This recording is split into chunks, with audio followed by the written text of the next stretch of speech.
আরিফ ভাই জি ভাই, কি করেন? গাঁথনি গাছ করলাম তো এই জায়গায়। গাঁথনি করলেন আজকে না? জি ভাই। গাঁথনিটাকে বেকা বেকা লাগেনি? না ভাই, গাঁথনি সোজা আছে 100। গাঁথনি সোজা আছে? হুম। না, সুন্দর গাঁথনি হয়েছে তো। আপনি ভাই, আপনার লগে একটু কথা, কি ভাই? একটা প্রশ্ন করবো, উত্তরটা দিতে পারবেন? জি বলেন।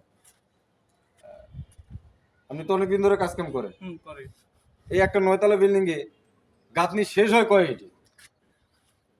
গাঁথনি শেষ হয় কয় ইটে, এ কথা তো ভাই কেউ পৃথিবীতে বলতে পারবে না ভাই। উত্তর তো অবশ্যই আছে, উত্তর না হলে তো না প্রশ্ন, ভাই, আমার জানা নাই প্রশ্ন ভাই। ছাড়া শুনেন, উত্তর ছাড়া তো প্রশ্ন হয় না। আমার জানা নাই ভাই। তো উত্তরটা জানা নাই? না। আচ্ছা, বিষয় হলো যে এটা বলতে পারেন যে জানা নাই, কিন্তু উত্তরটা অবশ্যই আছে, যে একটা ইটে গাঁথনি শেষ হয়, একটা বিল্ডিং এ গাঁথনি শেষ হয় কয় ইটে? এর উত্তরটা অবশ্যই আছে আমার কাছে, আমি উত্তরটা দিতে পারবো। এর মধ্যে উত্তরটা দিতেছি না। তো আপনারা যদি কেউ এর উত্তরটা জানেন, এই প্রশ্নের উত্তরটা যদি কেউ জেনে থাকেন, তাহলে অবশ্যই কমেন্টে জানাবেন।